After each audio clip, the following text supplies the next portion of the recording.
Welcome to Shakespeare FC, The Words, a 5-minute journey into the individual bits of language that were forged, fletched, hewn, and hammered, and sometimes crowbarred, into existence by our brilliant and witty Warwickshirian wordsmith, or, as you become more familiar, Uncle Will. I'm your host, Kari Marshall. What do a wedding ring, a battlefield, and your phone's weekly screen time report have in common?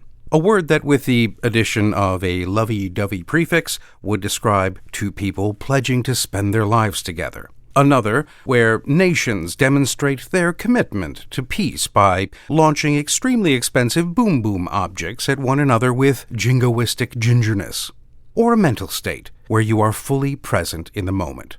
It could help describe a social state, where people actively participate in the mechanics of democracy, or a binding promise that, if broken, could land you in court. We are, of course, talking about the word engagement. Whether it be romantic, militaristic, mental, civic, digital, or legal, Uncle Will would formally place it in our common vernacular in or around 1599.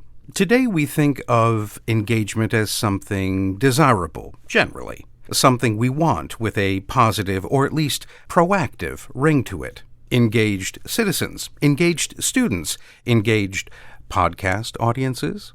But in its original form, William indicates that engagement didn't quite have the same meaning, because to be engaged was to be bound. It is in William's tale of Julius Caesar that we find it not spoken in public, but in the quiet, dangerous hours of moral contemplation that could have, and spoiler alert, would have, repercussions across the entire empire. Rome is restless, following Julius Caesar's triumph and growing power. A group of senators led by Cassius, he of the lean and hungry look, fears Caesar would become a tyrant.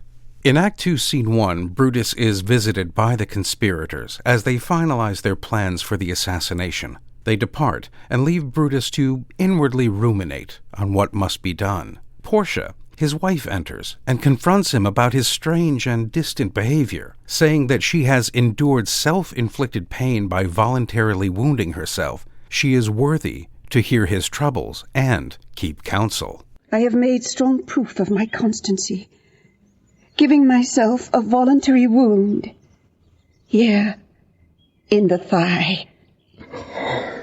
Can I bear that with patience, and not my husband's secrets? Oh, ye gods, render me worthy of this noble wife. Hark, hark, one knocks, Portia. Go in a while, and by thy bosom shall partake the secrets of my heart. All my engagements I will construe to thee. Engagement comes from the Old French engager, engage, which meant to put in pledge, to stake something valuable as security.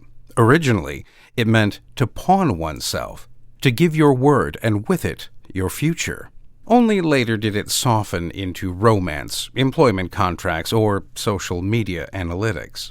But William's use of engagement was closer to military language. An engagement was a clash, a battle joined because retreat was no longer possible. And this is the darker truth of engagement. Once we commit publicly, emotionally, or ideologically, disengaging feels like betrayal, not just of others, but of ourselves. Because engagement is not merely paying attention. It is understanding that you will be changed by what you take part in. And with that, I have to go. You see, I have a prior engagement. Well, alas and alack, my friends, that is all we have time for. Join us again next time for another hopefully informative journey into the mind of Uncle William. I'm Kari Marshall. Farewell until next time. Shakespeare Full Circle is a production of WGTE Public Media and is sponsored in part by the generous support of the Cowie Family Charitable Trust and Michelle and Kelvin McElwain. All previous episodes are available at WGTE.org/SFC and wherever you get your podcasts.